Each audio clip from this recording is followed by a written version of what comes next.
seminário de escatologia.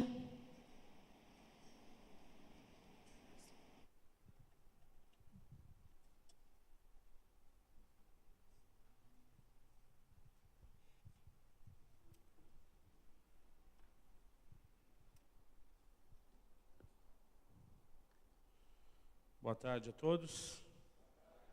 Graça e paz. Irmãos, eu sei que talvez não seja da minha conta, mas alguém comeu feijoada? Não.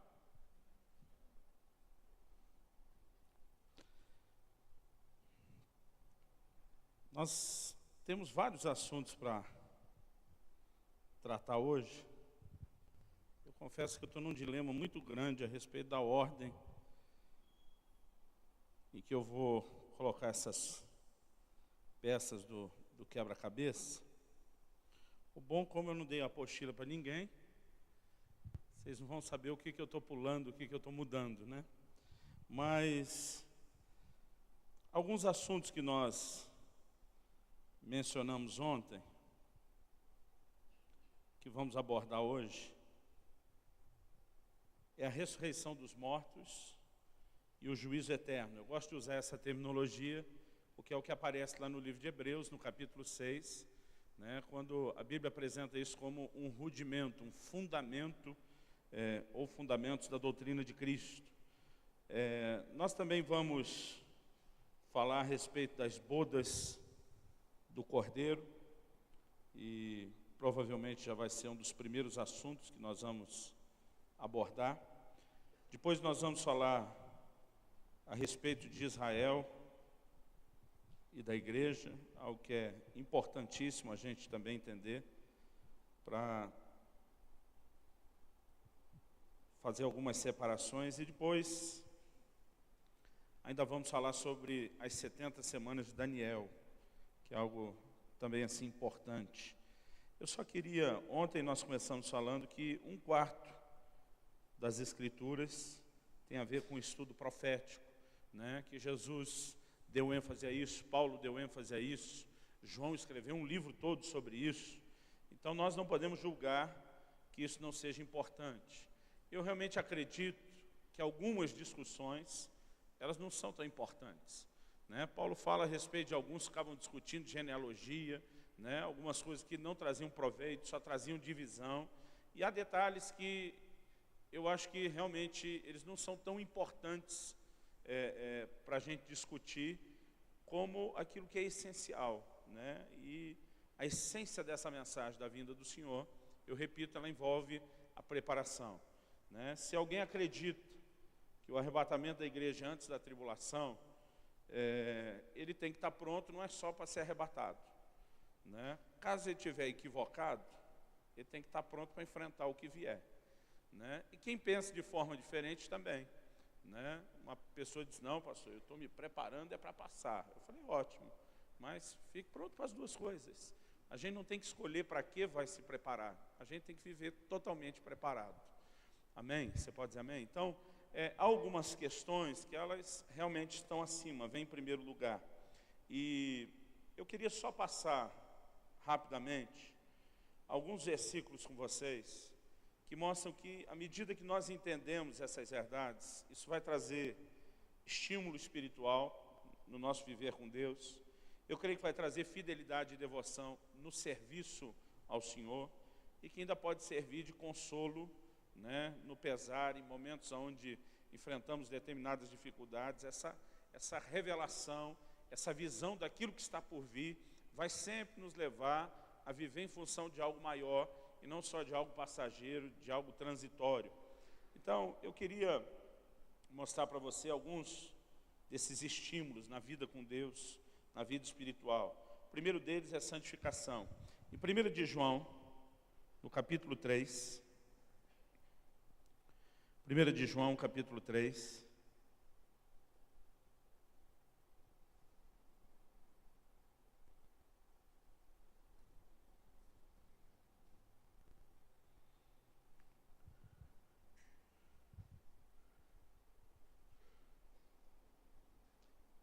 no versículo, vamos ler o 2 e o 3. A Bíblia diz assim: amados, agora somos filhos de Deus, e ainda não se manifestou o que haveremos de ser. Sabemos que quando ele se manifestar, seremos semelhantes a ele, porque haveremos de vê-lo como ele é. E a si mesmo se purifica todo o que nele tem essa esperança, assim como ele é puro. A expressão usada aqui, sobre manifestação, quando diz, sabemos quando ele, falando de Jesus, se manifestar, está falando do momento da sua vinda, dessa manifestação gloriosa da sua vinda. Então, a afirmação de João, sabemos que agora somos filhos de Deus. Ele diz, depois, não é manifesto o que havemos de ser. Então, me parece que vai haver algum tipo de promoção, Com certeza não vai haver rebaixamento. Ele diz, agora somos filhos. Ele diz, não está claro o que é que acontece depois. Mas ele diz o seguinte, sabemos que quando ele, Jesus, se manifestar, nós seremos semelhantes a ele. Então ele afirma no versículo 3, a si mesmo se purifica todo o que nele tem essa esperança. Quem vive nessa esperança do regresso do Senhor, a Bíblia diz, ele se purifica. Abra comigo em 1 Tessalonicenses 5, 23. 1 Tessalonicenses,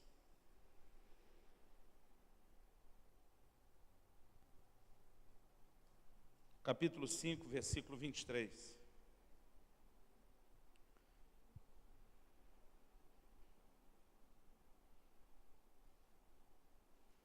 A Bíblia diz, e o mesmo Deus da paz vos santifique em tudo, e o vosso espírito, alma e corpo sejam conservados íntegros e irrepreensíveis na vinda de nosso Senhor Jesus Cristo. Ele fala de santificação integral, santificação total, que é no espírito, na alma e no corpo. E ele não só diz que o vosso Deus os santifique em tudo, mas ele diz que o espírito, a alma e o corpo sejam conservados irrepreensíveis na vinda de nosso Senhor Jesus. Então, a mensagem que era transmitida é, nós precisamos viver prontos para o dia em que essa vinda se manifestar. Nós temos que ser encontrados em santidade plena. Isso era parte do encorajamento, do nível de estímulo espiritual que eles tinham com essa mensagem. Eu quero que você ainda abra aí comigo, em 2 de Pedro, capítulo 3, onde nós já chegamos a ler esse texto, 2 de Pedro 3.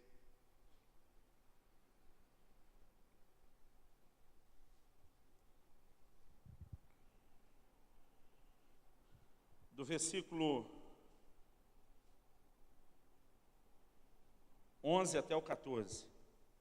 Pedro diz assim, visto que todas essas coisas hão de ser assim desfeitas, ele está falando da terra, deveis ser tais como os que vivem em santo procedimento e piedade, esperando e apressando a vinda do dia de Deus, por causa do qual os céus incendiados serão desfeitos, e os elementos abrasados se derreterão. Nós, porém, segundo a sua promessa, esperamos novos céus e nova terra, nos quais habita a justiça. Versículo 14. Por essa razão, pois, amados, esperando essas coisas, empenhai-vos por seres achados por ele em paz, sem mácula e irrepreensíveis. Quase sempre que a palavra de Deus está falando sobre vivemos em função dessa manifestação da vinda do Senhor, ela fala sobre essa forma diferente de se viver em santificação. A Bíblia também fala sobre uma vida sóbria. Em 1 Tessalonicenses 5, a partir do versículo 2, 1 Tessalonicenses 5,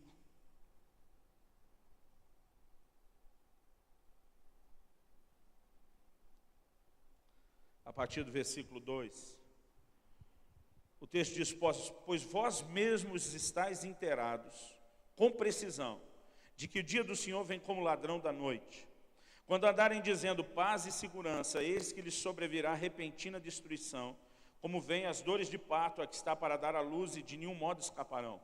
Mas vós, irmãos, não estáis em trevas, para que esse dia como ladrão vos apanhe de surpresa, porquanto vós todos sois filhos da luz e filhos do dia. Nós não somos da noite nem das trevas. Assim, pois, não durmamos como os demais. Pelo contrário, vigiemos e sejamos sóbrios. A Bíblia fala sobre essa sobriedade, sobre essa atenção, a vigilância, o não só estar acordado para as coisas de Deus, mas o não se deixar embriagar ou distrair com as coisas da vida. Em 1 de Pedro, no capítulo 1, no versículo 13, Primeira Epístola de Pedro,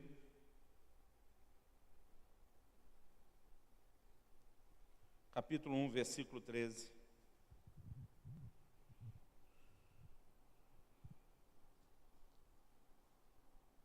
A Bíblia diz: por isso, cingindo o vosso entendimento, sede sóbrios, e esperar inteiramente na graça que vos está sendo trazida, na revelação de Jesus Cristo. Ele começa a fazer aqui afirmações, como filhos da obediência, não vos amoldeis antes, as paixões que tinhas, versículo 16, porque está escrito, sede santos, porque eu sou santo. Todo o contexto de santidade é abordado com essa visão de esperar inteiramente na graça trazida na revelação de Jesus Cristo. Quando a Bíblia fala dessa revelação de Jesus Cristo, eu repito, nós vamos ver nos textos, está sempre falando da manifestação da sua vinda. Um outro texto bíblico ainda em 1 de Pedro, está no capítulo 4, e no versículo 7, que enfatiza essa questão da sobriedade.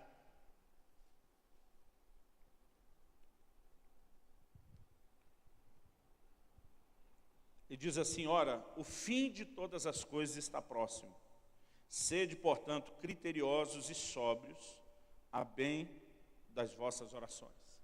Diz: o fim de todas as coisas está próximo. Então, vocês têm que ser sóbrios. Essa sobriedade de vida espiritual não é enfatizada só porque a gente não sabe quando vai ser o dia da morte. Mas a Bíblia o tempo todo relaciona isso com o momento em que o Senhor Jesus há de voltar. Além da santificação, da vida sóbria, em Filipenses 4:5, a Bíblia ainda fala de moderação. Filipenses, capítulo 4,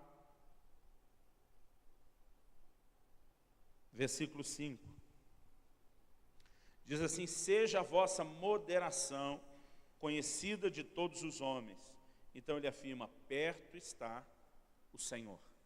Né? Então ele relaciona essa forma de viver, a moderação, com a afirmação de que o Senhor está perto. E justamente porque vivemos esperando o cumprimento dessa promessa, há uma condição de vida cristã, uma forma de se viver diferente.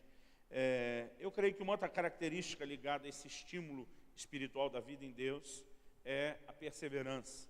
Em 1 de João, primeira epístola de João, no capítulo 2, no versículo 28,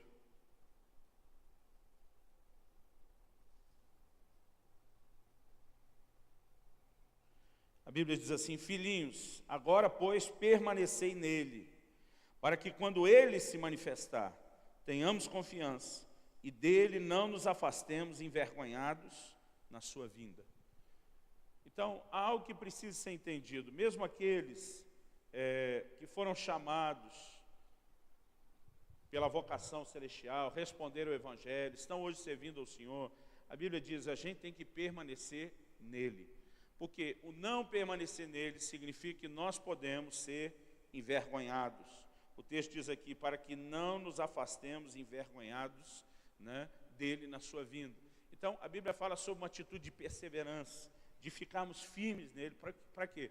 Para que justamente por ocasião da sua vinda, a nossa posição, né, o nosso relacionamento com ele não seja comprometido.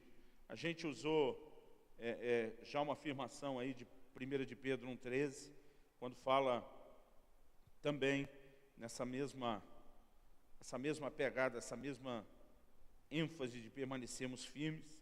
Eu creio que a gente precisa entender essa perseverança que deve existir em cada cristão que vive na expectativa da vinda do Senhor.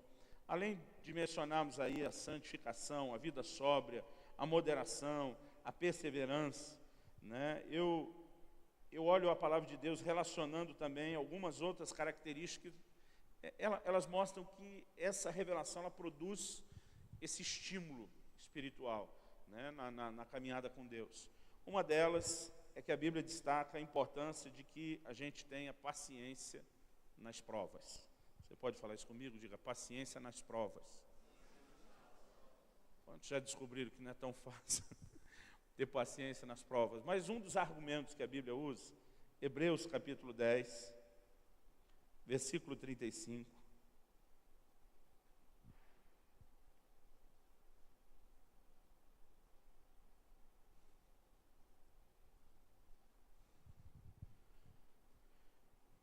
Hebreus 10, 35 diz assim: não abandoneis, portanto, a vossa confiança, ela tem grande galardão. Com efeito, tendes necessidade de perseverança. Outra versão usa o termo paciência, outra longanimidade, é a mesma palavra. Para que, havendo feito a vontade de Deus, alcanceis a promessa. Porque ainda dentro de pouco tempo, aquele que vem virá, e a Bíblia diz assim, e não tardará. Então a Bíblia diz, não abandona a confiança, fica firme na fé, tem essa perseverança, essa continuidade, ou a paciência, porque aquele que vem virá e não tardará. Abra comigo em Tiago agora, capítulo 5.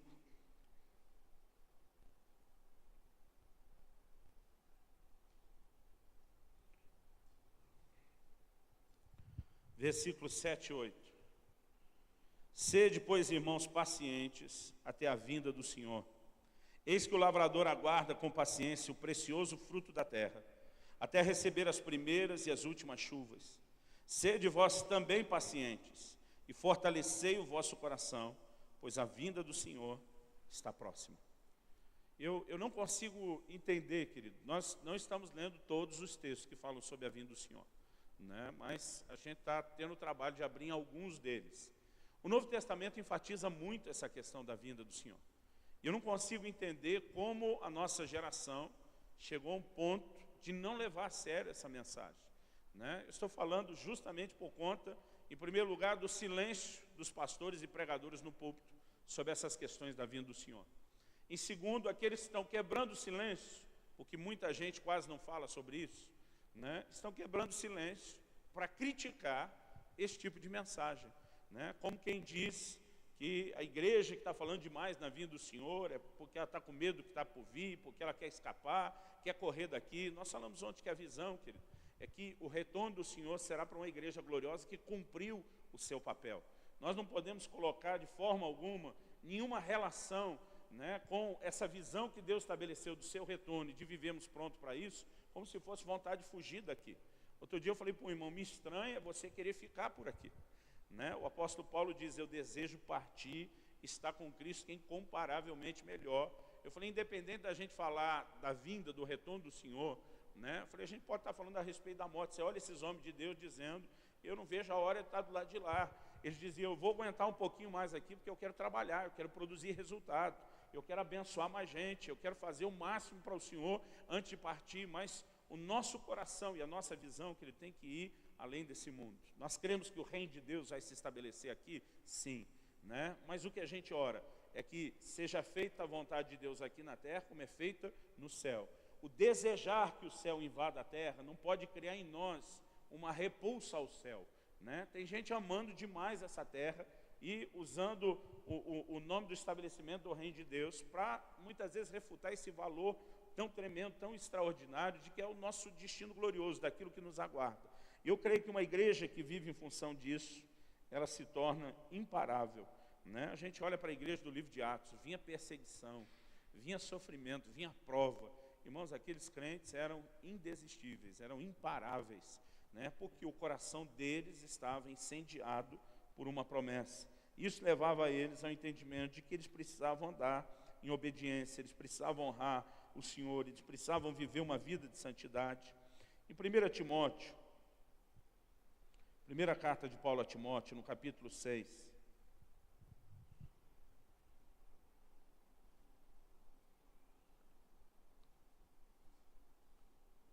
a partir do versículo 13, 1 Timóteo 6, nós vamos ler do 13 ao 16. Paulo diz assim, exorto-te perante Deus, que preserva a vida de todas as coisas, e perante Cristo Jesus, que diante de Pôncio Pilatos fez a boa confissão, que guardes o mandato imaculado, irrepreensível, até a manifestação de nosso Senhor Jesus Cristo, a qual, em suas épocas determinadas, há de ser revelada pelo bendito e único soberano, Rei dos reis e Senhor dos senhores, o único que possui imortalidade, que habita em luz inacessível, a quem homem algum jamais viu nem é capaz de ver. A ele honra e poder eterno. Amém. Versículo 14, guardes o mandato imaculado, irrepreensível, está falando de andar em obediência na palavra. A Bíblia diz, até a manifestação de nosso Senhor Jesus Cristo. Então, há uma relação, querido, com essa expectativa da vinda e uma vida de obediência na palavra, que também nós podemos nos referir a ela, como falamos ontem, como sendo uma vida de vigilância. Abre comigo em Lucas 12, 35.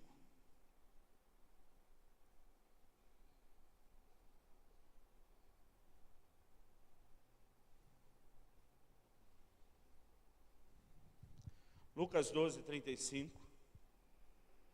Jesus diz: cingido esteja o vosso corpo, e acesas as vossas candeias. Sede vós semelhantes a homens que esperam pelo seu Senhor, ao voltar ele das festas de casamento, para que quando vier e bater a porta, logo lhe a abram. Bem-aventurados aqueles servos a quem o Senhor, quando vier, os encontre vigilantes. Em verdade vos afirmo que há de cingir-se, dar-lhes lugar à mesa, e aproximando-se, os servirá. Quer ele venha na segunda vigília, quer na terceira, bem-aventurados serão eles, se assim os achar. Eu fico olhando para esse texto da palavra de Deus, né? Versículo 40. Ficai também vós apercebidos, porque a hora em que não cuidais, o Filho do Homem virá. Eu fico olhando para esse texto e ele me traz empolgação. Porque a Bíblia está falando que nós somos os servos. Os servos é que tem que estar pronto para a vinda dele. Mas diz quando ele virá. A Bíblia diz que haverá uma espécie de inversão de papéis, né? Versículo 37, diz assim: bem-aventurados os servos a quem o Senhor, quando vier, os encontre vigilantes. Em verdade vos afirmo que ele há de cingir-se, dar-lhes lugar à mesa, e aproximando-se os servirá.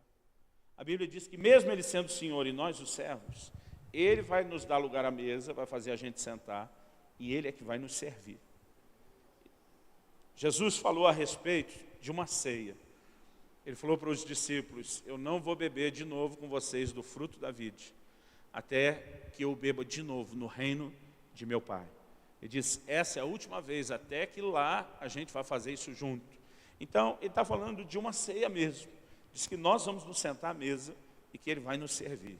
Então, você consegue imaginar o tamanho dessa honra, né? Meu coração salta, vibra, pula, queima, né, de alegria. Agora a Bíblia diz: isso é para os servos vigilantes, né? Se a Bíblia manda andar em vigilância, faz uma promessa gloriosa para quem anda em vigilância, que outro motivo a gente tem para não pregar a vigilância? Isso produz estímulo na nossa vida espiritual.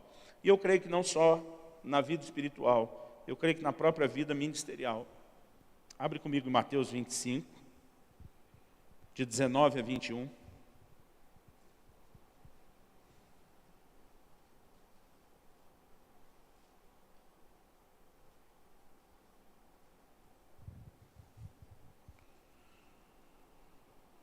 Mateus 25, de 19 a 21. Depois de muito tempo, voltou o senhor daqueles servos e ajustou contas com eles. Então, aproximando-se o que recebera 5 talentos, entregou outros 5, dizendo: Senhor, confiaste-me 5 talentos, eis aqui outros 5 talentos que ganhei. Disse-lhe o Senhor: muito bom, servo bom e fiel. Foste fiel no pouco, sobre o muito eu te colocarei. Entra no gozo do seu Senhor. A Bíblia fala que o Senhor, por ocasião da sua vinda, vai sentar conosco com uma prestação de contas a respeito daquilo que nós fizemos. Em Apocalipse 22, 12, ele diz: eis que cedo venho, e comigo está a minha recompensa, para dar a cada um segundo as suas obras. Né? Essa visão da vinda do Senhor, eu creio que ela vai gerar não só o estímulo para essa vida espiritual, mas essa inclinação, né, para o serviço. A gente viu que os servos vigilantes, a expressão servos está falando daqueles que estão trabalhando, né, que estiverem prontos nesse momento, vão ser honrados por ele, vão ser servidos por ele. Em vários textos da Bíblia, Lucas 19, versículo 12.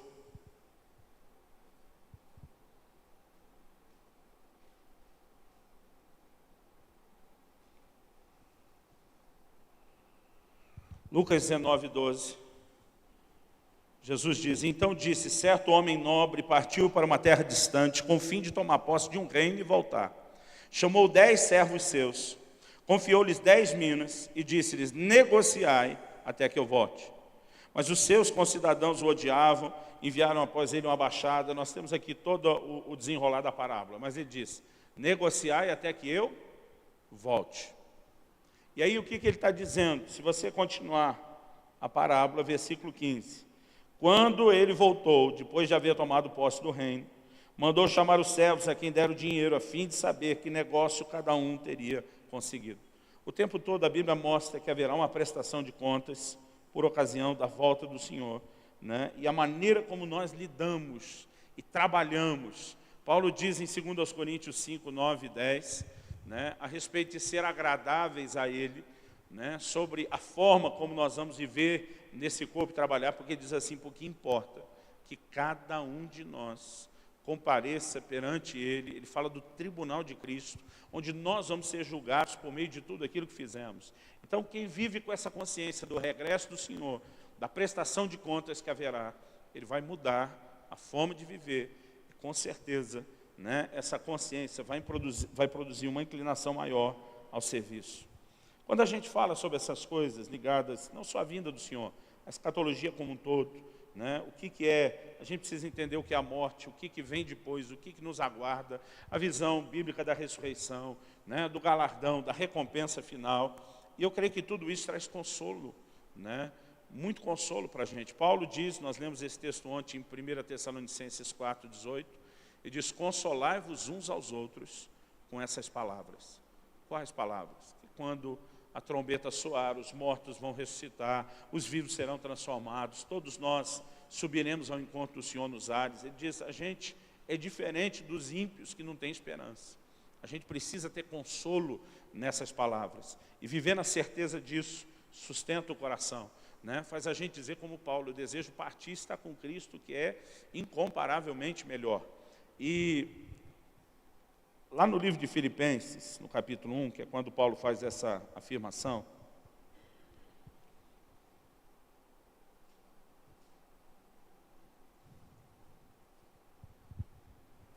e diz assim, ora, de um e de outro lado estou constrangido, tendo desejo de partir e estar com Cristo, que é incomparavelmente melhor. Né? Ele chega a usar essa expressão, incomparavelmente melhor. Né? Mas ele diz assim, mas por vossa causa é necessário permanecer na carne. Né? Então, em outras palavras, está dizendo, por causa de vocês eu fico um pouquinho mais. Agora, você vê um Paulo que vivia focado no céu. Em Filipenses 3, 20 e 21, ele diz assim, a nossa pátria está nos céus, de onde aguardamos um Salvador, o qual há de transformar o corpo da nossa, né, humilhação para ser igual ao corpo da sua glória. Essa afirmação, querido, de que a nossa pátria não está aqui, está lá, de que nós estamos aguardando o Senhor, ela não pode de forma alguma ser negligenciada. Eu creio que a igreja durante muito tempo, talvez não entendeu a importância de ser sal, luz e de fazer diferença na sua passagem nessa terra. A gente não pode perder isso de vista. Paulo diz, partir estar lá é melhor, sim, mas ele falou, eu quero ficar mais um pouco porque eu quero fazer diferença aqui. Durante muito tempo a igreja foi para o extremo de não perceber a diferença que ela tinha que fazer na terra. Mas agora nós estamos indo para um outro extremo. Tem gente que está tão empolgado com o que tem que fazer na terra, né, que está perdendo a noção daquilo que é celestial e daquilo que nos aguarda. E a gente também não pode deixar isso acontecer conosco. Mas eu creio que essa consciência, repetindo, ela vai fazer a gente viver num lugar de muito, muito consolo, muito conforto em Deus. Em Romanos 8, 18, o apóstolo Paulo fala, né, a respeito das provas. E nós falamos o como essa visão nos ajuda a ter essa paciência na hora das provas. E diz assim, porque para mim tenho por certo que os sofrimentos do tempo presente não podem ser comparados com a glória a ser revelada em nós. A ardente expectativa da criação, a Bíblia diz, aguarda a revelação dos filhos de Deus. Né? A gente vai olhando para esses textos e a gente percebe uma igreja no início, que vivia tão impactada por essa revelação, que diz, não importa se aqui nós vamos encarar prisão, perseguição, se vai ter luta, se vai ter problema. Né? O que ele estava dizendo? Isso não tem, se você tentar botar num prato da balança, não compara com a glória que vai se revelar, com aquilo que nos aguarda. E eu creio que nós precisamos dessa igreja, né, desprendida, que vive esse profundo consolo, com muita disposição de ser intenso em Deus e de trabalhar para Deus. Você pode dizer amém? Vira para o irmão ao seu lado, faz assim aquela melhor cara de crente que você puder. E fala para ele, se a gente viver com os olhos no céu, a nossa vida aqui na terra vai ser diferente. Você pode dizer amém? Eu creio, querido, que o nosso interesse pelo que há de vir não pode, de forma alguma, comprometer nossa missão na terra. Quando eles perguntam lá em Atos 6, é nesse tempo que restauras o reino a Israel? E diz, ei, não compete saber o tempo e a época. Vocês vão ser cheios do Espírito Santo e vão ser minhas testemunhas. Ele diz, mais importante do que entender o final de tudo isso, como se dá, é vocês trabalharem aqui na terra até para apressar esse dia da vinda. Agora, ao mesmo tempo que ele fala isso, os anjos também aparecem para ele e dizem, ei, mas esse mesmo Jesus que vocês viram ir, ele há de voltar. Né? Eu creio que uma igreja, querido, que ela tem os olhos no céu, ela tem uma percepção, uma perspectiva profética diferenciada. E a gente precisa entrar nesse lugar e nesse equilíbrio profundo em Deus. Você pode dizer amém? Para terminar, 1 de Pedro 4,13, ele diz assim, pelo contrário, alegrai-vos na medida em que sois coparticipantes dos sofrimentos de Cristo, para que também, na revelação da sua glória, vos alegreis exultando. Ele diz, olha, se vocês estão participando dos sofrimentos dele, Jesus sofreu, e agora vocês estão participando com ele do sofrimento, lembra de uma coisa, da mesma forma como ele foi glorificado, quando ele aparecer em glória, vocês também vão participar dessa glória. Né? Então, essa visão do que aguardava, querido, sustentava e fortalecia todo mundo. E eu creio que a gente precisa dessa revelação. Amém? Esse era parte do assunto que eu ia introduzir ontem. Como eu julguei que a gente não teria tempo para tudo, eu acabei pulando, mas eu senti mesmo necessidade de voltar nesse assunto e de falar um pouco a respeito disso.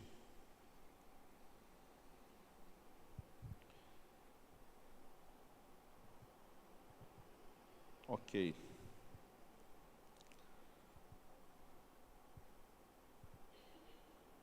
Agora a decisão cruel de por onde começar.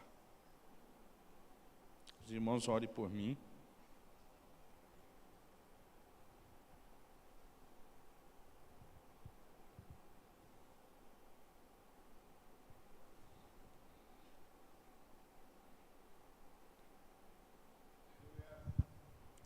Ok, eu vou começar por onde ia terminar.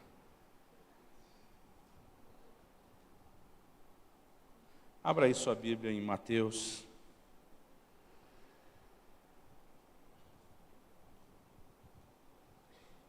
No capítulo 24.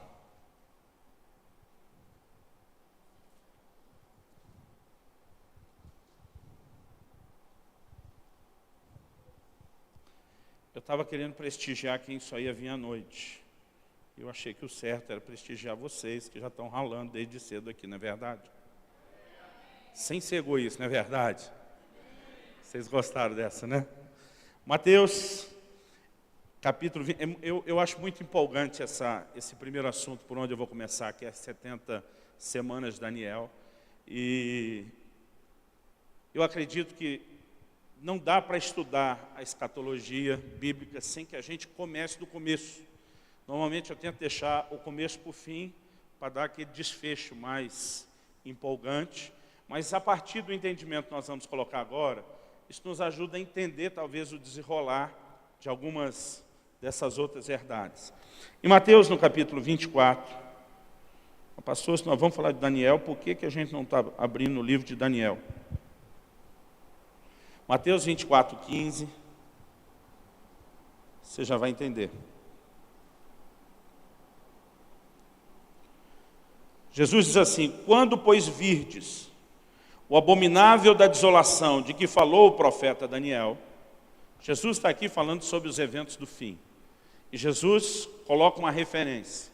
Quando virdes o abominável da desolação do qual falou o profeta Daniel. O próprio Jesus faz um link com todo o ensino profético dele, com aquilo que Daniel já tinha falado.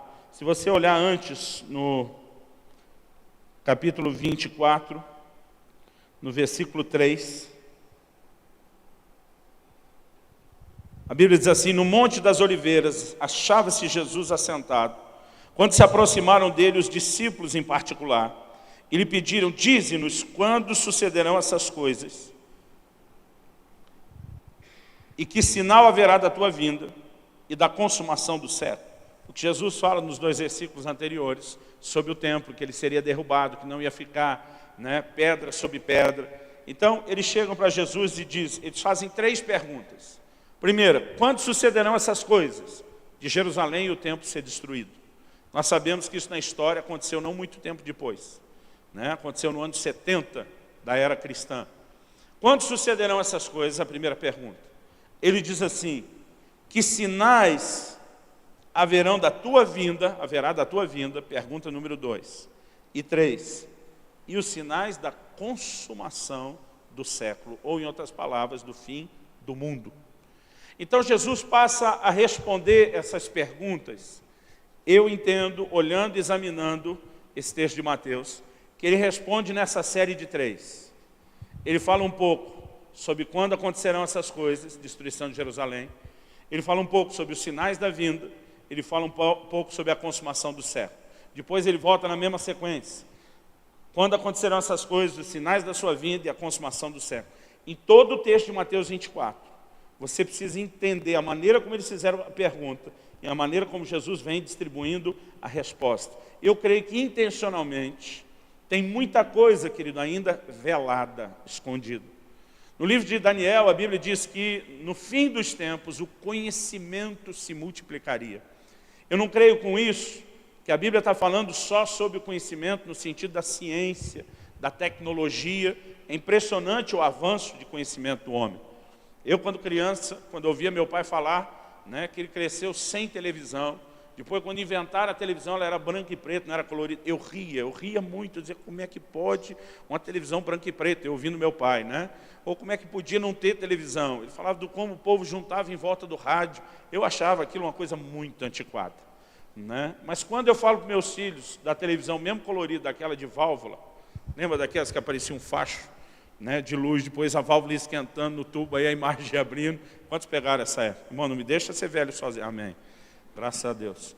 E eles riem demais disso, né? Quando eu falo, né, que no início a gente não tinha assim, computador, acesso, não era todo mundo tinha um computador, foi no início um aqui, outro lá. Eles riem disso, né? Outro dia, meu filho estava falando alguma coisa, a gente estava conversando, e ele falou, pai, eu pelo menos peguei o fim da época do videocassete, né, que era aquela fitona antes do DVD. Eu falei, pois é, filho, mas antes disso, a gente usava um disquete no computador. Aí eu falei, uma vez eu soube que era um negócio assim, né, quadrado, grandinho. Eu falei, grandinho, filho, antes desse tinha um outro maior ainda, parecia um disco vinil, né? Meus filhos não conheceram o disco de vinil, por exemplo. Então, a gente vê que geração após geração, o conhecimento está se multiplicando, a coisa está acelerando, mas eu creio que quando a Bíblia fala desse conhecimento se multiplicar, está relacionado a uma outra afirmação do livro de Daniel, que diz assim, que ele deveria manter o livro selado. Ou seja, as pessoas não poderiam ter acesso àquilo. E ele diz que no fim o conhecimento se multiplicará. Como? Quem dá a entender que esses selos seriam removidos e que a nossa capacidade de compreender as profecias seria maior. Então, eu não sei em que ponto nós estamos, querido, mas eu tenho certeza que não foram abertos todos os selos. Eu tenho certeza que a gente não conhece todas as coisas. Quando eu era criança, eu via todo mundo falando que o anticristo ia vir do sistema comunista, até que ele começou a ruir. Aí começaram a pregar, né, que o anticristo seria o Papa, né, o que para mim era muito confuso, porque como é que alguém que já pregou um outro Cristo, agora vai dizer que ele é que é o Cristo? Como é que fica o fato dele ter pregado outro? Mas a conversa era essa. Depois de uma época mudaram, quando veio a ênfase da nova era, e o tal do Maitreya, não, é de lá que o anticristo vem. E eu creio, querido, que a gente não precisa ficar tentando decifrar de onde é que vem. O que a gente precisa entender é que uma hora ele vem, né? Então, assim, essa tentativa de acertar detalhes que não estão claros, faz com que muitas vezes o assunto caia em descrédito para outros. O mais importante para mim não é que a gente tente ter todos os detalhes. Né? Outro dia alguém falou para mim, não, pastor, porque o senhor sabe, né, que o anticristo vai ser assim. Ele deu uma característica. Eu falei, de onde é que você tirou isso? Eu vi alguém falando tal. Eu olhei para ele e falei, não existe nenhum lugar da Bíblia que sugere isso. Mas para ele aqui já era uma doutrina incontestável, né, porque ouviu alguém falando. Eu creio que a gente precisa entender. Jesus começa aqui então a responder essa pergunta. E ele diz, quando chega no versículo 15, quando ouvides falar do abominável da desolação, do qual falou o profeta Daniel. Então, aqui nós temos em Jesus um link que remete, mesmo na visão neotestamentária, né, mesmo na perspectiva do Novo Testamento, de entender a profecia, remete a gente de volta lá para o livro de Daniel. Então, agora, tendo em mente isso que Jesus falou a respeito de Daniel, eu quero que a gente volte lá para o livro de Daniel. Né? Jesus diz no versículo 21 ainda, só para mencionar aqui. Porque nesse tempo haverá grande tribulação, como desde o princípio do mundo até agora não tem havido, nem haverá jamais. Então, deixa eu fazer outra explicação. Jesus faz um link com o que Daniel profetizou. Quando ele fala do abominável da desolação, nós vamos ver que ele está falando do anticristo. E aqui ele fala de algo que ele chama da grande tribulação. Tá? Com isso em mente, vamos voltar para o livro do profeta Daniel, no capítulo 9.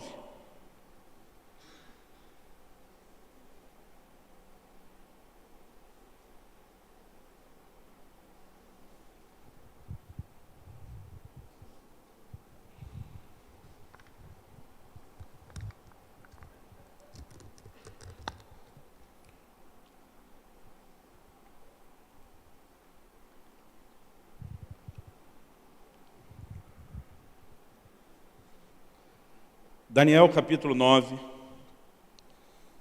versículo 20. E diz assim, falava eu ainda, e orava, e confessava o meu pecado, e o pecado do meu povo de Israel, e lançava a minha súplica perante a face do Senhor meu Deus, pelo monte santo do meu Deus. Falava ainda na oração, quando o homem, outra versão diz o varão Gabriel, que eu tinha observado na minha visão ao princípio, veio rapidamente voando e me tocou a hora do sacrifício da tarde. Ele queria instruir, falou comigo e disse, Daniel, agora saí para fazer-te entender o sentido. A NVI diz, para dar-lhe percepção e entendimento. E diz assim, no princípio das tuas súplicas saiu a ordem, e eu vim para te declarar, porque és muito amado. Considera, pois, a coisa e entende a visão. Eu gosto de olhar para essa expressão, né? Considera a coisa e entende a visão. O próprio Evangelho, nós lemos ali em Mateus 24:15, eu não terminei o versículo, mas ele diz assim, quando, pois, vides o abominável da desolação de que falou o profeta Daniel no lugar santo, aí, entre parênteses, está assim, quem lê, entenda. Né? Essa dica é muito interessante, né? Quem lê, entenda.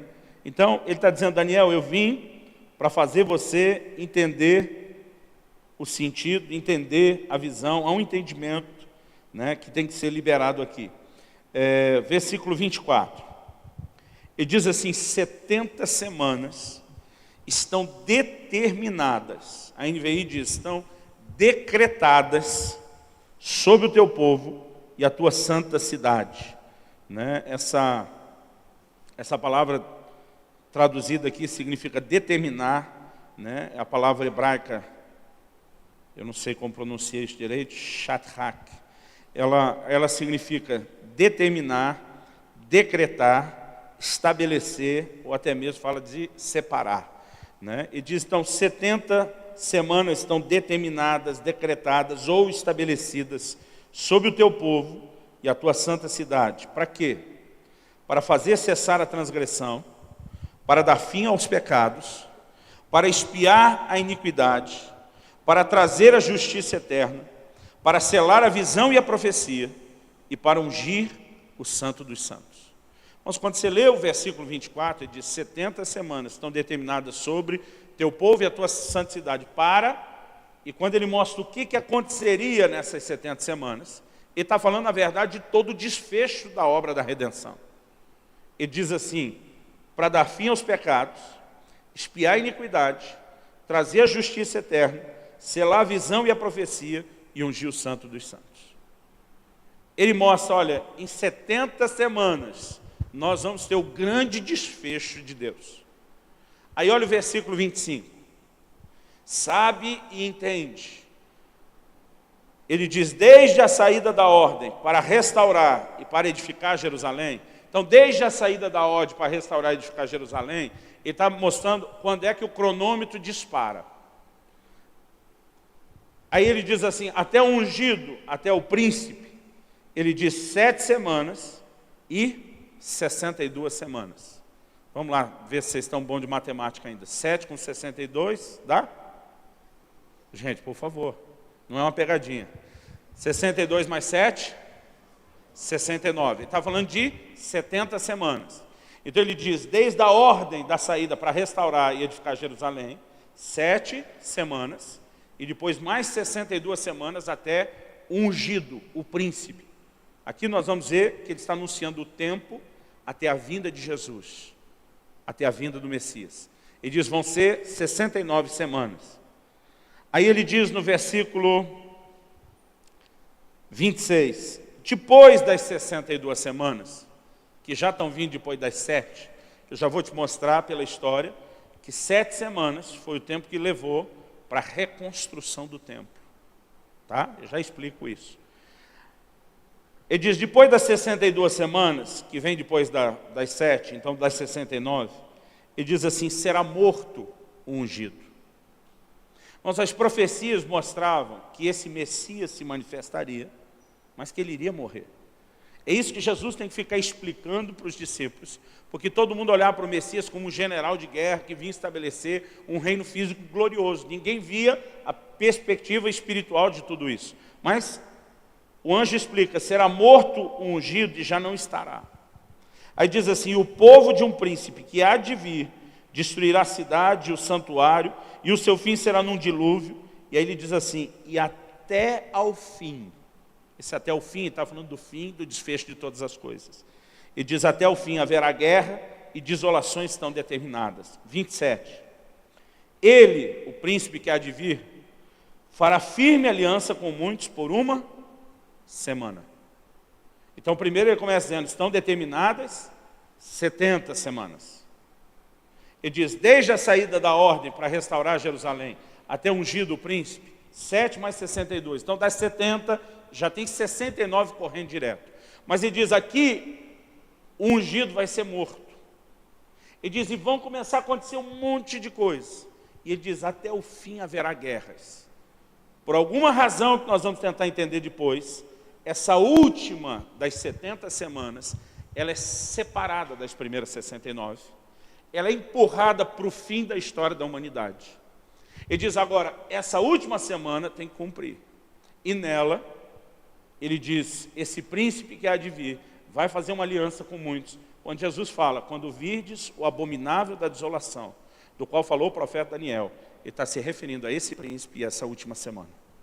Aqui a gente precisa entender o que são essas 70 semanas. A palavra traduzida como semanas no original hebraico é Shabua. Ela significa, na verdade, 7.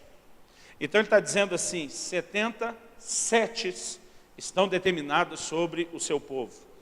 Essa palavra 7 indicava o período da semana com seus dias. Quando havia uma menção específica de que era uma semana de dias, então a palavra Yamim, para dizer que era dias, ela era incluída. Então, por exemplo, a Bíblia fala sobre 6 dias trabalhar e ao 7º descansar. Essa era a semana normal. Mas a Bíblia também fala de semana de anos. Por exemplo, Deus diz, por 6 anos vocês vão cultivar a terra, e no 7º ano vai ser um ano sabático, um ano de descanso para a terra. Quando a nação de Israel, de Judá, por exemplo, foi 70 anos levado para o cativeiro, Daniel diz, eu estava estudando as profecias de Jeremias, e eu entendi que o tempo do cativeiro será de 70 anos. De onde que Daniel tirou essa conclusão? De uma profecia de Jeremias. Ele disse para o povo, durante 490 anos, vocês não guardaram os sábados, que era o ano sabático depois de 6 anos de trabalho. Ele disse assim, agora a terra vai cobrar os seus sábados. Todos os sábados que vocês ficaram devendo vão ser cobrados agora de uma vez só. Então, se são 490 anos, você divide por 7, foram 70 anos sabáticos que eles não guardaram. Jeremias está anunciando, vocês vão ficar num cativeiro, a terra vai descansar os 70 anos cobrando sua dívida, depois você volta. Daniel diz, eu entendi que o número que ele está falando era de 70 anos. Né? Porque eles também lidavam com a semana, não só de dia, mas com a semana de anos. Dada a dimensão das coisas que está sendo profetizado, não tem como o anjo está falando com Gabriel de uma semana de dias, 490 dias. Né? Não tem como num período aí de menos de 1 ano e meio, né, todas essas coisas estarem acontecendo ou estarem se cumprindo. Então, já está subentendido que estamos falando de semana de anos. 77 são 70 semanas de 7 anos cada semana. Então ele diz, 490 anos estão determinados sobre o teu povo para acontecer isso tudo. Ele mostra que nos primeiros 483 anos haveria algumas coisas. Eu acho interessante que ele diz 7 semanas e mais 62. O que aconteceu? A Bíblia diz, desde a saída da ordem para restaurar e edificar Jerusalém. Existe não só a restauração da cidade, quando você lê o livro de Neemias, ele está restaurando os muros da cidade. Mas, por exemplo, quando você lê o livro de Esdras, eles estão restaurando e reedificando o templo. E ele fala de um período de 7 semanas. No Novo Testamento, né, eles não dizem que levou 49 anos, que são 7 semanas. Eles dizem que levou 47 anos, é isso? João capítulo 1, produção, por favor, me ajude. Eu tenho o sonho de um dia, irmão, ter um ponto desse no ouvido e ter uma produção me falando as coisas de verdade. João 2, deixa eu só descobrir isso. João 2,20. Replicaram os judeus, em 46 anos foi edificado esse santuário e tu em 3 dias o levantarás. Então, nós vemos aqui que nas primeiras 7 semanas, no período limite de até 49 anos, algo iria acontecer. Foi a restauração do templo. Depois mais 62 semanas, ao todo 69 semanas ou 483 anos. Irmãos, eu vi uma conta, eu não tenho condição, não tenho tempo, não vim organizado para projetar isso, mas eu vi uma conta num livro antigo da biblioteca do meu pai, que eu estou doido para achar e recuperar isso, com todos os cálculos matemáticos assim minuciosos. Nós vamos fazer uma conta aqui grosseira. Por exemplo, quando nós vamos calcular os anos, a gente tem a dificuldade de fazer bater algumas datas. Por quê? A gente calcula os anos pelo nosso calendário romano, de 365 dias, com cada 4 anos, um ano bissexto. O ano dos judeus era um período de 360 dias. Eles tinham 12 meses de 30 dias redondo cada um. Esse era o cálculo, a conta deles. Então, só para a gente entender como essa profecia é literal, eu quero fazer com vocês uma conta. Eu espero que a gente não se perca aqui na hora de fazer essa conta. Quando nós falamos das 69 semanas até a vinda do ungido, do príncipe, então 69 vezes 7, nós estamos falando de 483 anos, certo? Alguém tem uma calculadora fácil? No celular? Me ajuda aí. 483 anos faz vezes 360. Para ver 483 anos no ano do judeu, quantos dias eram?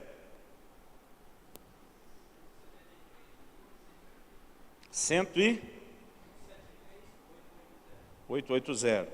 Ok. Então, dentro dessa profecia do ano judeu, ele estava se referindo a um período de 173.880 dias. Se a gente fizer a conta, você anotou esse valor? Bom, eu tenho anotado aqui. Faz outra coisa para mim, divide 483 por 4.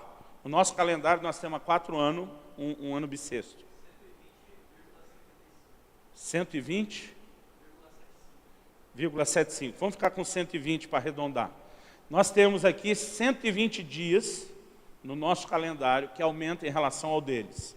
Então, para a gente tentar fazer a conta no nosso calendário, tira daí 173.880 dias, tira daí 120. Vai cair para 173.760. Ok. Divide 173.760, já sem o ano bissexto, por 365 dias, que é o ano do nosso calendário. 476. Tá? Então, para fazer a conta no nosso calendário, nós não estamos mais falando de 483 anos. Nós estamos falando de 476 anos. Por que eu estou te fazendo essa conta? A Bíblia diz assim, desde a saída da ordem para restaurar Jerusalém. Quando a gente lê o livro de Neemias, lá no capítulo 2, eu quero até ler esse texto. Neemias 2, versículo 1.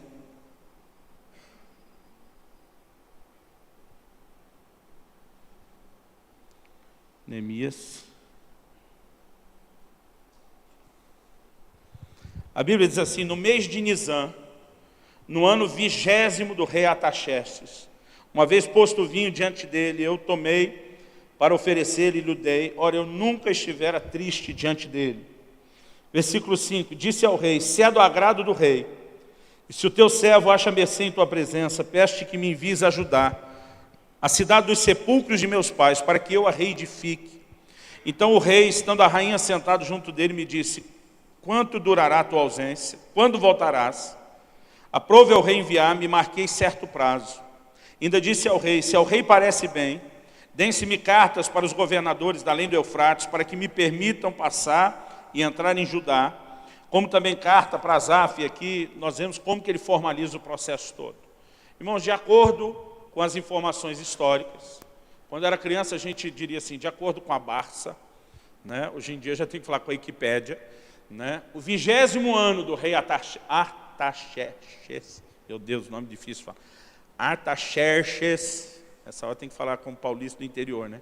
Artaxerxes, o 20º ano do rei Artaxerxes é o ano 445 antes de Cristo. Então aqui nós vamos fazer outra conta. Subtrai aí o 445 menos o 476. Vai dar negativa a conta, você pode fazer o contrário. Menos 476. Porque nós estamos no ano 445 antes de Cristo. São 476 anos do nosso calendário para esgotar as primeiras 69 semanas. Vai dar lá pelo ano 30, mais ou menos. 31. Nós temos várias dificuldades quando a gente mexe na questão do calendário. Até porque hoje, quando se estuda com muita calma o calendário, descobriu que Jesus nasceu mais ou menos no ano 4 antes de Cristo. Vocês sabiam disso? Que Jesus nasceu no ano 4 antes de Cristo. Então, assim, nós temos algumas dificuldades com a questão das datas. Nesse livro que eu mencionei, que eu li, havia um cálculo matemático assim, exaustivo, de muitas páginas, mostrando o que muda onde. Eu fiz a conta grosseira. Mas esse camarada não faz uma conta só do ano, ele faz uma conta dos dias. E ele apresentava um relato de que as 69 semanas se cumpriam exatamente no dia em que Jesus entra em Jerusalém, montado num burrinho. Tá? Nós não vamos tentar fazer esse tipo de cálculo. Nós chegamos no ano 31, né? Se imaginar que Jesus morreu aos 33 anos e que ele nasceu no ano 4 a.C., era para a gente estar no ano, então, 29, mais ou menos. Mas a gente está vendo que num cálculo aproximado, faz com que essa profecia tenha que ser tratada de forma literal. Porque muita gente olha para as 70 semanas de Daniel e diz, isso é simbólico. Aliás, eu acho engraçado que quase tudo que alguém não entende ou não quer explicar, ele diz, é simbólico. Né? Mas ele diz 70 semanas de anos, 490 anos estão determinados. Tem 7, algo significativo acontece no 7, que é a reconstrução do templo. tem mais 62. No final dessas 69 semanas, a Bíblia diz, será morto o ungido. Então, a gente precisa entender que essa conta é literal, né? Ela se cumpre exatamente com a morte de Jesus.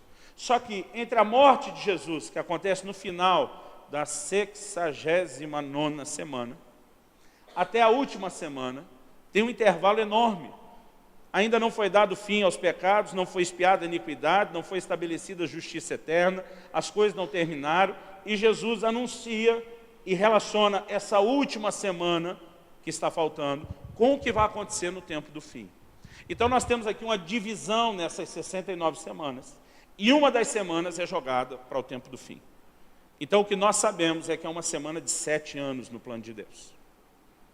Quando você vai estudar as coisas que a Bíblia fala sobre a tal da grande tribulação, você vai descobrir que a grande tribulação tem 7 anos. Não dá para ignorar essa uma semana de 7 anos que está faltando o cumprimento da profecia, com o fato de que a grande tribulação tem 7 anos. Há vários textos bíblicos, né? Por exemplo, no livro de Apocalipse, livro do Apocalipse,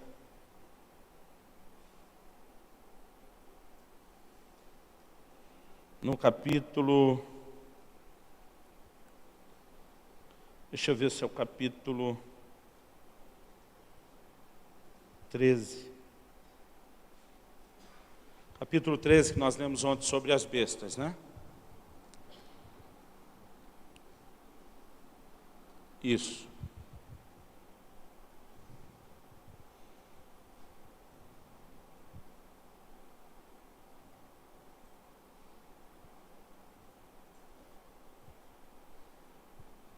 Isso mesmo.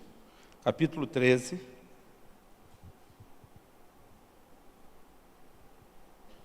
Antes disso, capítulo 12, versículo 6.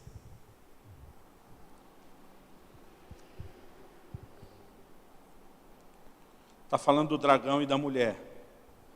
O texto diz assim: a mulher, porém, fugiu para o deserto, onde lhe havia Deus preparado lugar, para que nele a sustentem durante 1260 dias. Divide, por favor, aí, 1260 dias por 360.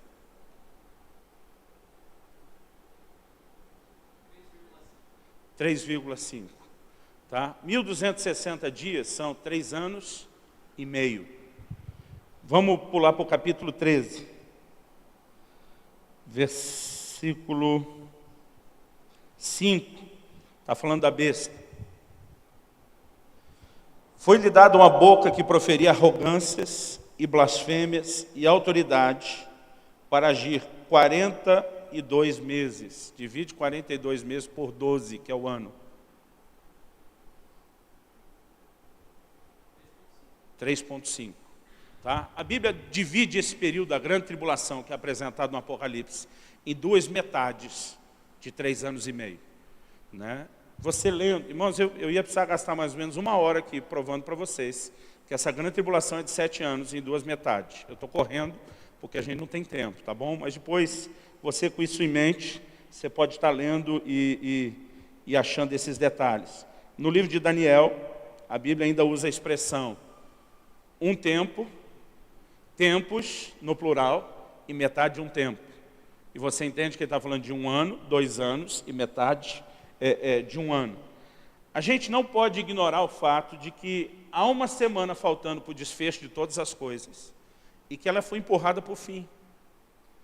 Esse relógio dispara com a saída da ordem para restaurar Jerusalém, mas por algum motivo ele é interrompido. Ele sofre uma pausa na morte de Jesus. E as 70 semanas param de ser contadas. No momento em que elas param de ser contadas, a Bíblia anuncia que um monte de coisa vai acontecer e por alguma razão esse cronômetro lá no fim dispara para ter uma última semana antes do desfecho de todas as coisas. Irmãos, é impossível entender escatologia bíblica sem começar pelas 70 semanas de Daniel. Primeiro porque tem que ter algum motivo que faz essa conta ser interrompida na 69ª semana e empurrar a última semana para o fim. Se a gente conseguir entender o porquê dessa interrupção, talvez a gente consiga entender quando é que essa última semana vai voltar. Então vamos lá? Irmãos, eu sei que alguns ficam com mais dúvida do que explicação quando a gente fala disso, porque alguns já estão tentando pensar mais rápido à frente. Então vem devagar comigo. Eu não quero que ninguém levante e vá embora com cara de frustrado. A importância dessas 70 semanas é definida por Jesus. Quando você lê em 2 Tessalonicenses 2, que é quando o apóstolo Paulo está falando de situações ligadas à vinda do Senhor, ele também fala a respeito do anticristo. 2 Tessalonicenses, capítulo 2, versículo 3 e 4. E diz assim: ninguém de modo nenhum vos engane, porque isso não acontecerá sem que primeiro venha a apostasia, e seja revelado o homem da iniquidade, o filho da perdição, o qual se opõe e se levanta contra tudo que se chama Deus ou objeto de culto, a ponto de assentar-se no santuário de Deus, ostentando-se como se fosse o próprio Deus. Do que Paulo está falando aqui em 2 Tessalonicenses? Vamos voltar lá de novo, em Daniel capítulo 9, por favor. Vamos voltar nas 70 semanas.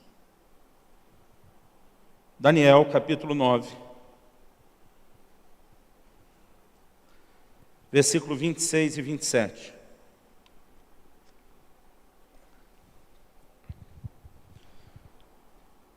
Depois das 62 semanas, será morto ungido e já não estará. E o povo de um príncipe que há de vir destruirá a cidade e o santuário. Irmão, quem foi o povo que destruiu a cidade e o santuário no ano 70 depois de Cristo? Roma. Quando a Bíblia diz o povo de um príncipe que há de vir, remete a gente aqui a uma outra ideia. O Império Romano, de alguma forma, ele vai ter uma expressão de restauração no tempo do fim. É isso que tem levado muita gente a tentar definir Roma como Estado dependente, como lugar da onde vem. Nós não sabemos se a restauração de Roma vai ser esse modelo de Roma do que a gente conhece hoje. Mas a gente precisa entender que a maior parte das profecias, ontem eu citei algumas profecias da vinda de Jesus, e a gente viu que uma parte delas se cumpre na primeira vinda, e outra parte se cumpre na segunda vinda. Aliás, quando você lê o Velho Testamento, você não consegue enxergar a primeira e a segunda vinda de Jesus. Quem lê o Velho Testamento, todas as profecias parecem falar de uma única vinda. É só depois da vinda de Jesus que o mistério é revelado, de que existe uma primeira e haverá uma segunda vinda. Então, as profecias que se cumpriram na primeira vinda, muitas delas elas têm uma dupla referência e vão se aplicar à segunda vinda. Por exemplo, haveria um tempo para a vinda de Jesus. No livro de Daniel, o rei Nabucodonosor tem uma visão de uma estátua. E diz, nessa estátua, a cabeça era de ouro, mas o peito e os braços eram de prata. A Bíblia diz que o ventre era de bronze, mas as pernas eram de ferro. O que é essa uma estátua? Essa estátua representa os impérios mundiais. Por quê? Porque Daniel diz para o rei Nabucodonosor da Babilônia, ele diz, você é a cabeça de ouro. Babilônia foi o primeiro império mundial. Antes disso, nunca houve ninguém que dominou toda a terra. A Síria quase chegou lá, mas não conseguiu. Quem conseguiu foi Babilônia. Depois de Roma, que é o quarto império que a gente estuda na história, ninguém mais conseguiu essa façanha. Muita gente tentou, até o seu Napoleão, ninguém nunca mais conseguiu. Então nós temos 4 impérios que conseguiram isso, e um foi sendo sucedido pelo outro. Daniel olha e diz para o rei da Babilônia, você é a cabeça de ouro, mas depois de você vem um reino inferior ao seu. No próprio livro de Daniel, a gente já lê o que a história confirma, que quem assumiu o lugar da Babilônia foram os medo-persas. Ele diz, depois haverá um terceiro reino, está implícito na mudança de metal. Se a mudança de ouro para prata é a mudança de reino, de prata para bronze é uma outra mudança. Ele diz, então haverá um terceiro reino, que nós já vemos anunciado no livro de Daniel, que seria a Grécia, e quando você estuda a história, você sabe que foi a Grécia de Alexandre o Grande. Quando Alexandre morreu e o império se dividiu, quem assume o reinado mundial é Roma. Então, a cabeça de ouro é Babilônia, o peito com os braços de prata, os medo-persas. A Bíblia mostra que o ventre de bronze é a Grécia, E a Bíblia diz que uma pedra foi cortada sem auxílio de mãos e atingiu a estátua onde? Nos pés. O que era essa pedra cortada sem auxílio de mãos? Não fala de algo humano, fala de algo divino. Fala da vinda do Messias. A Bíblia diz que a pedra atinge a estátua nos pés e arrebenta com a estátua, mói com ela. O que Deus estava dizendo? Um dia eu vou colocar por terra o reino dos homens. A Bíblia diz que aquela pedra que destruiu a estátua cresceu, se tornou uma montanha que encheu toda a terra. Está tudo lá em Daniel 2. Deus está dizendo o quê? Um dia eu vou colocar por terra o reino dos homens e eu vou estabelecer o meu reino em toda a terra. Irmão, não tem profecia mais clara da vinda do Messias como quem vai estabelecer o reino de Deus do que essa. Agora, o que acontece? Jesus aparece nos dias de quem? Do Império Romano, dizendo, o tempo está cumprido e é chegado o reino de Deus. O que ele está dizendo? A cronologia se cumpriu, o reino de Deus chegou. Agora, Jesus está proclamando o cumprimento da visão de Daniel na sua primeira vinda, nos dias do Império Romano. Mas, irmão, o que vai acontecer na segunda vinda? É quase como se fosse uma repetição ou um novo cumprimento da mesma profecia. Porque ele está dizendo, o povo do príncipe que há de vir, esse príncipe que há de vir é o anticristo. Ele diz, o povo do príncipe que há de vir vai destruir a cidade. E quem destruiu foi Roma. Essas dicas bíblicas, elas são muito fortes. Agora, o problema é a gente tentar definir o que é o novo formato do Império Romano. Então, irmãos, o que a Bíblia não diz com clareza, eu já aprendi que a gente não deve afirmar com certeza. Né? E quando me perguntam, pastor, o que é esse Império Romano? Eu respondo, isso é fácil, eu respondo com 2 palavras, não sei. Né? Porque eu tenho visto a insensatez de muita gente tentar definir o que é isso. Eu creio que à medida que o tempo vai passando, os selos vão ser abertos, o conhecimento vai aumentar e talvez nós vamos conseguir entender melhor. Hoje, eu ainda não me arrisco a tentar definir o que é. Vamos voltar aqui para as 70 semanas. 27. Ele fará firme aliança com muitos por 1 semana.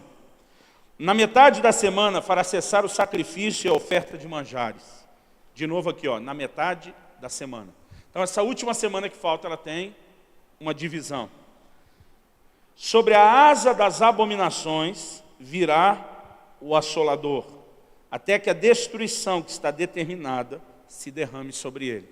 Então a gente sabe que no final ele vai ser julgado.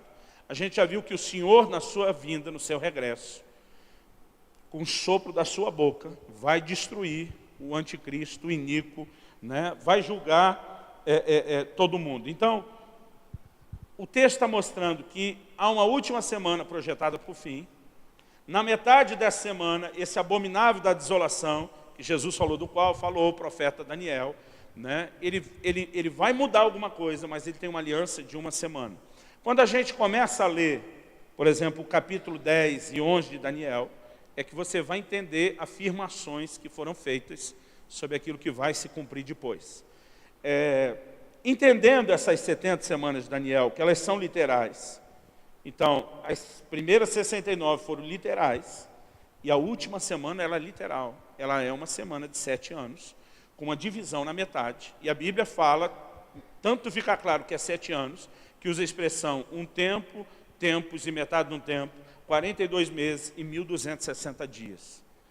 Nós não podemos olhar para a escatologia sem entender. O próprio Jesus fez referência ao que Daniel falou, das 70 semanas. E não podemos estudar as 70 semanas sem entender que elas são literais. Então, esse é o fundamento antes da gente continuar. Até aqui, tudo bem? Deu para acompanhar? Se você tiver alguma dificuldade de entender o que eu falei, tem um livro de umas 400 páginas, que eu quero, estou brincando, que eu quero recomendar para você.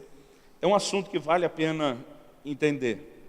Agora, a última semana foi prorrogada por fim, não se cumpriu.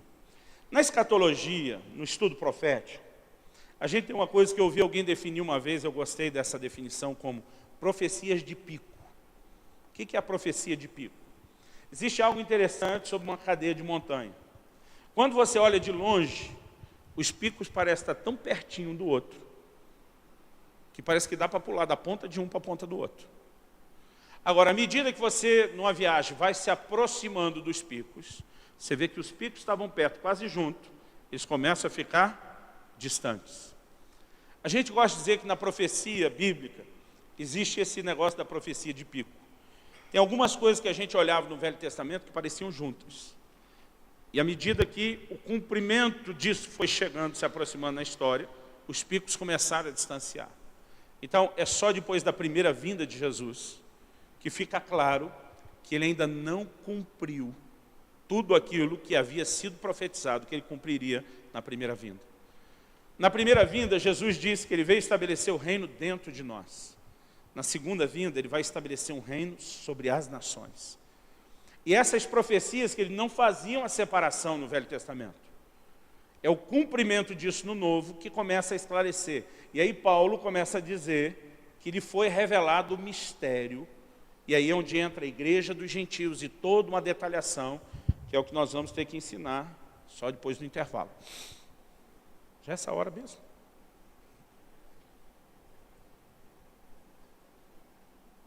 Ok, ontem nós citamos duas dessas profecias de pico, né? Quando diz, um menino vos nasceu, um filho se vos deu, o governo estará sobre seus ombros, e começa a falar de um governo literal, que essa parte ainda não se cumpriu.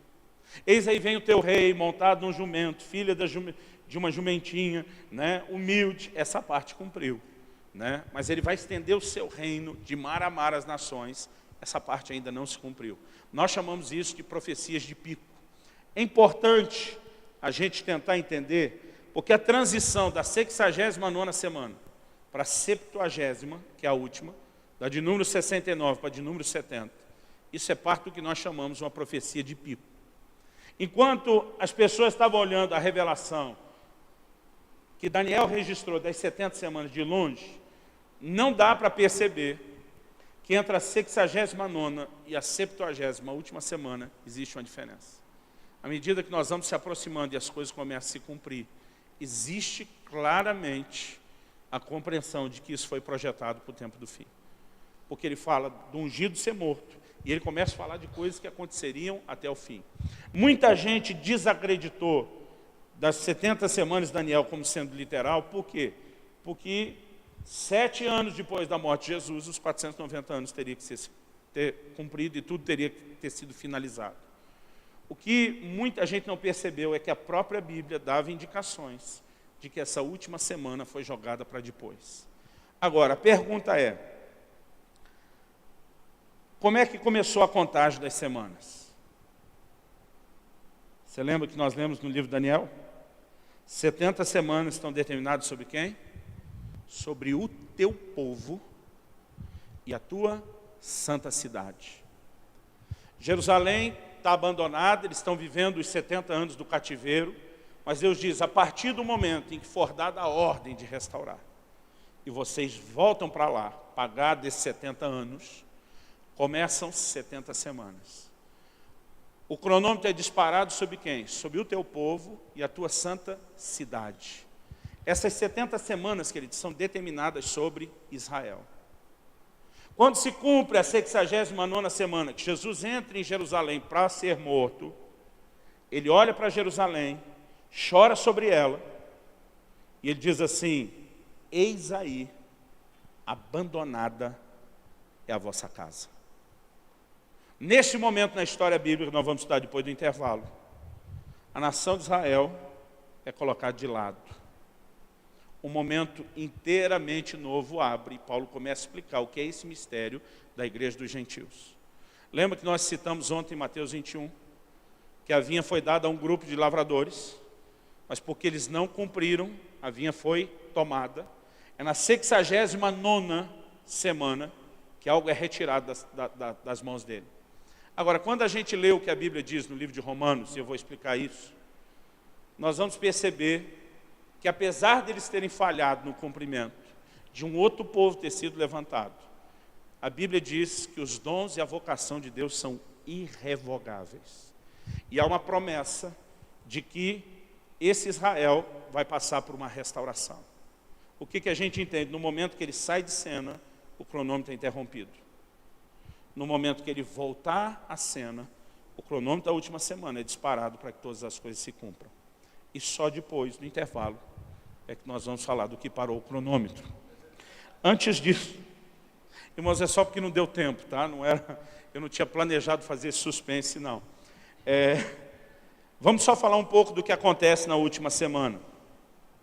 A manifestação do anticristo, tá? A gente lê isso em Daniel 9:27, já lemos isso em 2 Tessalonicenses, capítulo 2, do versículo 3 ao 10.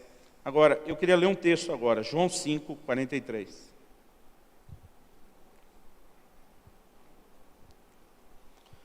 João 5:43.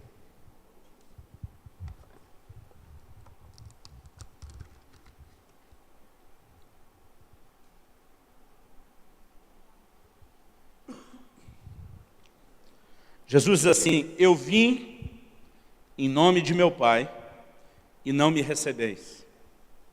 Se outro vier em seu próprio nome, certamente o recebereis. O que Jesus estava dizendo? Irmãos, a Bíblia diz que ele veio para o que era seu, mas os seus não o receberam. E diz: mas eu vou deixar a dica, vocês além de me rejeitar, enviado pelo Pai, vindo no nome do Pai, eu quero deixar claro que uma outra hora, outro virá em seu nome, e vocês vão recebê-lo. Israel vai aceitar essa figura do anticristo como sendo o Messias que eles ainda estão esperando. Só que a Bíblia diz, na metade da semana, essa aliança que foi feita com muitos reis, inclusive com eles, vai ser quebrada. É onde a coisa vai, realmente enfeiar depois para o lado deles. Mas o que vai acontecer nessa última semana? Essa última das 70 semanas de Daniel é o que nós chamamos de a grande tribulação. Alguns estudiosos fazem a diferença entre os termos tribulação, porque tem hora que a Bíblia fala de grande tribulação, tem hora que só fala de tribulação.